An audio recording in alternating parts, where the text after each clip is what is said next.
பார்க்க போகிறது 2024 யூனிட் 9லேருந்து கேட்ட ப்ரீவியஸ் இயர் கொஸ்டின்ஸ் பார்க்கலாம்.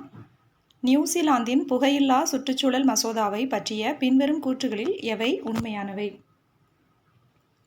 சட்டம் டிசம்பர் 2022 நிறைவேறியது. 2008க்கு பிறகு பிறந்தவர்கள் ஒருபோதும் சிகரெட் அல்லது புகையிலை பொருட்களை வாங்க முடியாது. புகையிலை தயாரிப்புகளில் நிக்கோடின் அளவு குறைக்கப்பட வேண்டும் அப்படின்னு சொல்லியிருந்தாங்க. இதில் என்ன கேட்டிருக்காங்க?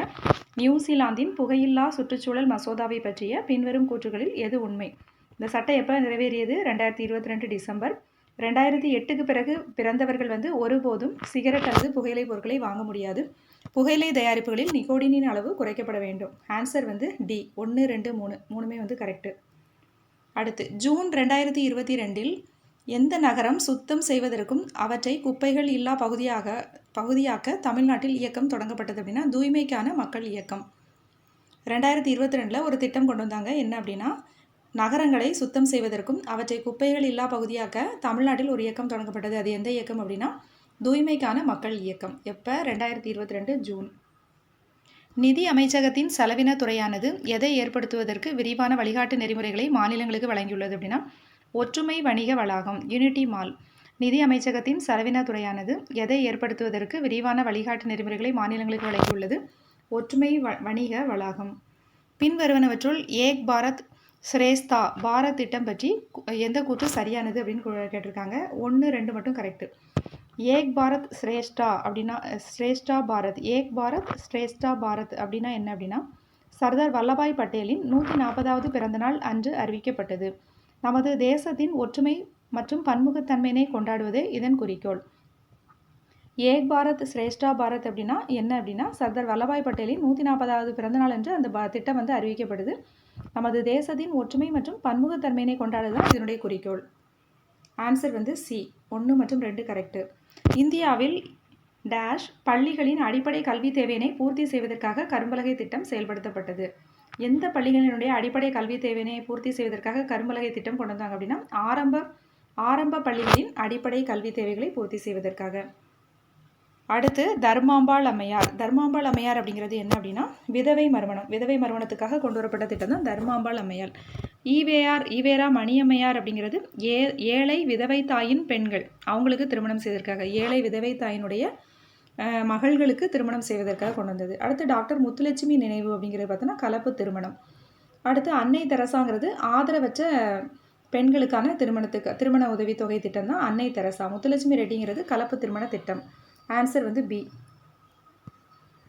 தமிழ்நாடு மாநில மனித மேம்பாட்டு அறிக்கை 2017 மாவட்ட வாரியாக வறுமை மற்றும் வருவாய் நிலையில் கீழ் இருக்கும் ஊர் எது அப்படின்னா அரியலூர். தமிழ்நாடு மாநில மனித மேம்பாட்டு அறிக்கை 2017 மாவட்ட வாரியாக வறுமை மற்றும் வருவாய் நிலையில் கீழ்நிலையில் இருக்கக்கூடிய ஊர் எது அப்படின்னா அரியலூர். தமிழகத்தில் அறிமுகப்படுத்தப்பட்டுள்ள மக்கள் போர்ட்டலின் நோக்கம் என்ன? மக்கள் போர்ட்டல் அப்படிங்கிறத அறிமுகப்படுத்தியிருக்காங்க. அதனுடைய நோக்கம் என்ன அப்படின்னா மாநில அளவிலான முழுமையான குடியிருப்போர் தரவுகளை மின்னணு முறையில் நிர்வகித்தல்.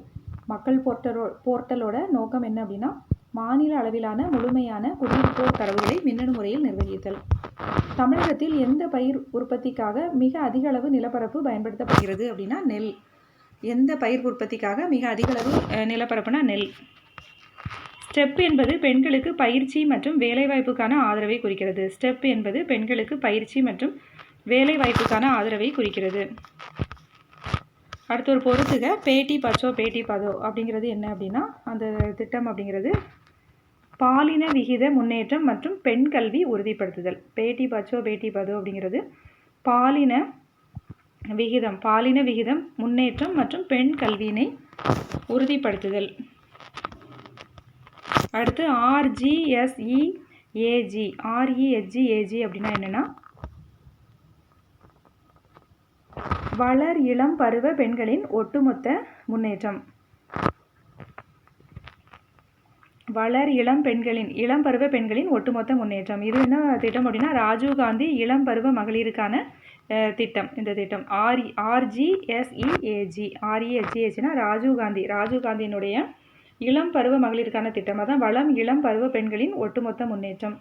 அந்த இளம் பருவ பெண்களினுடைய அவங்களுடைய சத்து குறைபாடு அதுக்காக பார்த்து அவங்க என்ன பண்ணுவாங்கன்னா அந்த திட்டத்தில் அந்த பருவ பெண்களுக்கு வந்து மாதவிடாய் சுகாதாரம் அது மாதிரி சத்து குறைபாடுக்காக அந்த சத்து மாத்திரைகள் கொடுக்கறது, அப்புறம் அவங்களுடைய ஊட்டச்சத்து குறைபாட்டை கண்டறிஞ்சு அவங்களுக்கு ஊட்டச்சத்து உணவுகள் வழங்குறது, அதெல்லாம் தான் அந்த திட்டத்தில் வரும்.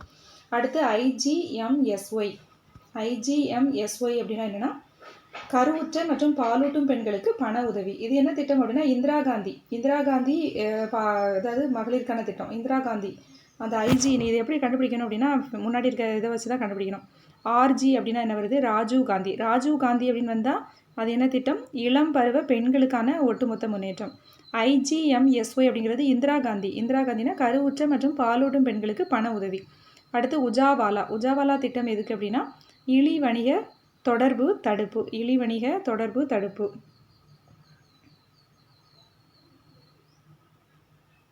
அப்போ இதில் வந்து ஆன்சர் என்ன அப்படின்னா ஆன்சர் சி. ஃபஸ்ட்டு பேட்டி பதாவ் வந்து பெண் கல்வி மற்றும் பாலின விகிதத்தை உயர்கிறது. அடுத்து ராஜீவ் காந்திங்கிறது இளம் பருவ பெண்களுக்கு. இந்திரா காந்தி திட்டம் வந்து கருவுற்ற மற்றும் பாலூட்டும் பெண்களுக்கு பணது. உஜாவாலாங்கிறது இழி வணிக தொடர்பு தடுப்பு.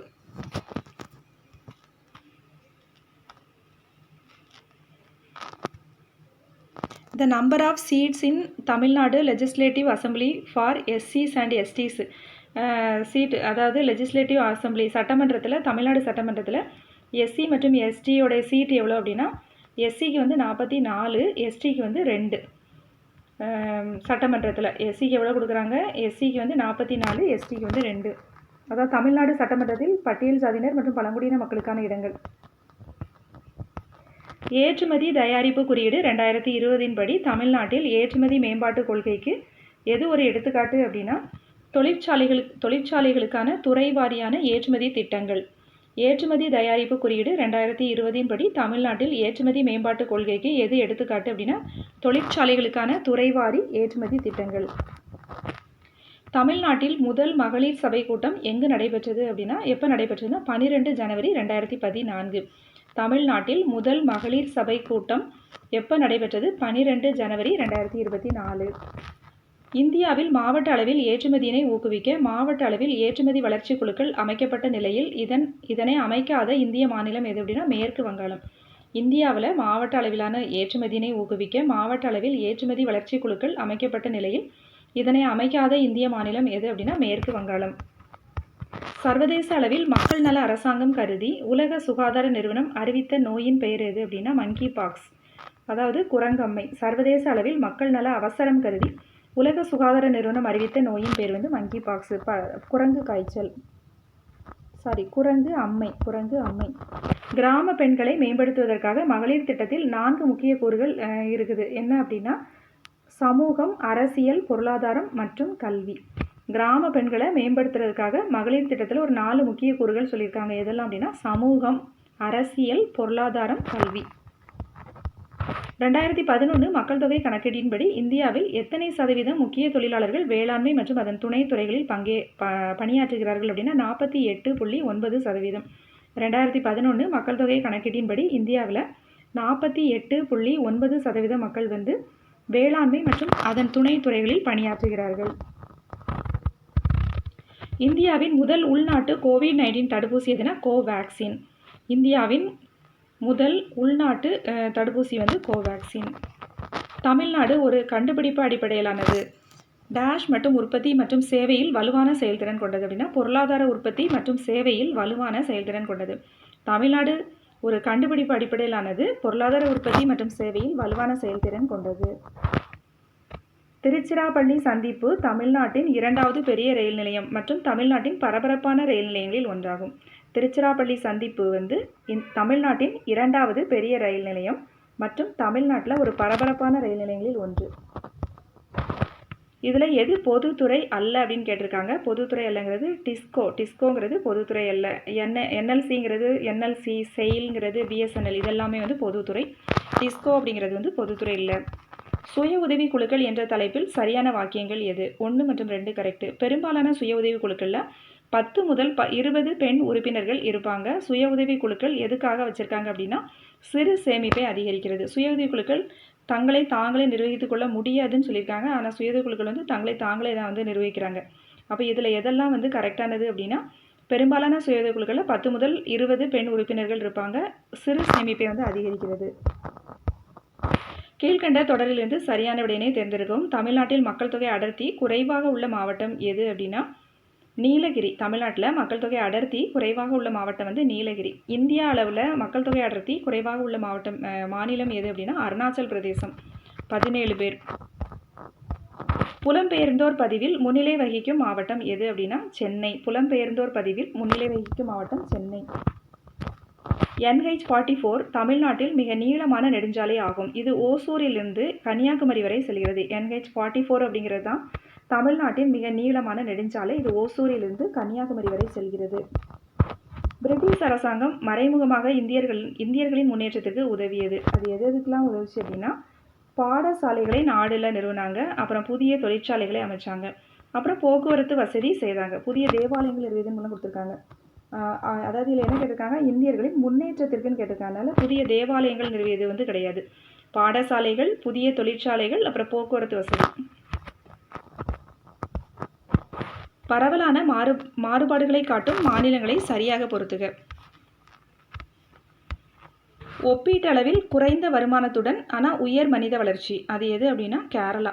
கேரளாவில் பார்த்தோம்னா குறைவான வருமானம் ஆனால் உயர் மனித வளர்ச்சி, இதுக்கு வந்து கேரளா. அதிக வருமானத்தில் குறைந்த மனித வளர்ச்சி, வருமானம் வந்து அதிகம் ஆனால் வந்து குறைவான மனித வளர்ச்சி எது அப்படின்னா ஹரியானா. வேகமான பொருளாதார வளர்ச்சி மற்றும் மெதுவான மனித வளர்ச்சி அப்படிங்கிறது ராஜஸ்தான்.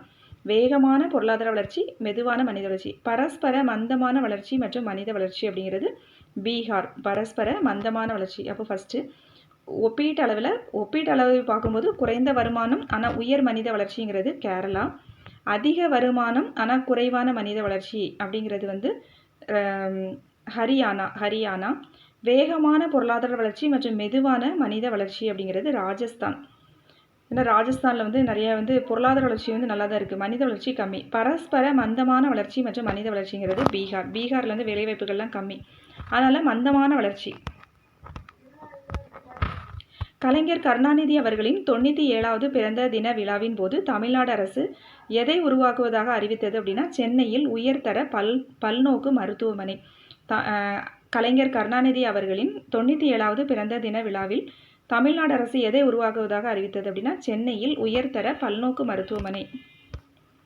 2013ஆம் ஆண்டு செம்மொழியாக அறிவிக்கப்பட்ட மொழி எது அப்படின்னா மலையாளம். 2013 செம்மொழியாக அறிவிக்கப்பட்டது எது? மலையாளம். தமிழ் வந்து எப்போ அறிவித்தாங்க? 2004 அறிவிக்கப்பட்ட மொழி தான் தமிழ். கன்னட மொழிலாம் வந்து 2008 அறிவித்தாங்க. கன்னடம், தெலுங்கு, கன்னடம்லாம் 2008 அறிவித்தாங்க. அப்புறம் வந்து ஒடிசா வந்து 2014 அறிவித்தாங்க.